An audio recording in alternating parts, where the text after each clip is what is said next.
Hello guys, আজকে তোমাদের সাথে একটা নতুন জিনিস শেয়ার করব। দেখো আমার হাজব্যান্ড এটা নিয়ে এসছে, কারণ হচ্ছে 1 মাস 10 দিন হয়ে গেছে আমার মাসিক হচ্ছে না। আর আমরা ভেবেছিলাম কোনো হয়তো গুড নিউজ আছে, সেই গুড নিউজটা মানে সত্যি আছে কি না সেটা পরীক্ষা করার জন্য এটা নিয়ে আসা হয়েছে। আর এটার রেজাল্টটা দেখতে থাকো কি হয়। তবে এই সকাল মানে ওটা রাত্রেবেলা এনে আমাকে দিয়েছিল। ফার্স্ট টাইম এটাও করছি, ভীষণ নার্ভাস ফিল হচ্ছে, কি হবে বুঝতে পারছি না।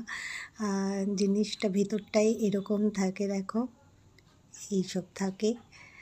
আর পরীক্ষাটা পুরো ডিটেলসে তোমাদের করে দেখাবো, কীরকম করে করতে হয় আর কি রেজাল্ট আসে সেটা দেখতে থাকো।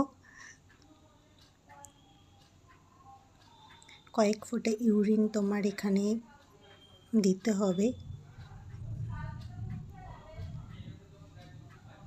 দেওয়ার পর এরকম একটা লাইন যাবে, দেখো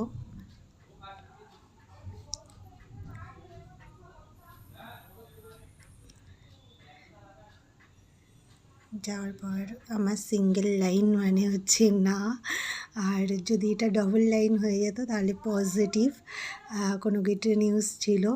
আর তোমাদের বলে রাখি 1 মাস 10 দিনে কিন্তু পরীক্ষা করলে তোমরা এরকম সিঙ্গেল লাইনই পাবে। আর একটু ধৈর্য ধরে কিছু মাস, অন্তত পক্ষে 2 মাস মতন দাঁড়িয়ে গিয়ে তারপর টেস্টটা করবে, তাহলে হয়তো পজিটিভ রেজাল্ট পেতে পারো। তো ভিডিওটা ভালো লাগলে অবশ্যই লাইক ও সাবস্ক্রাইব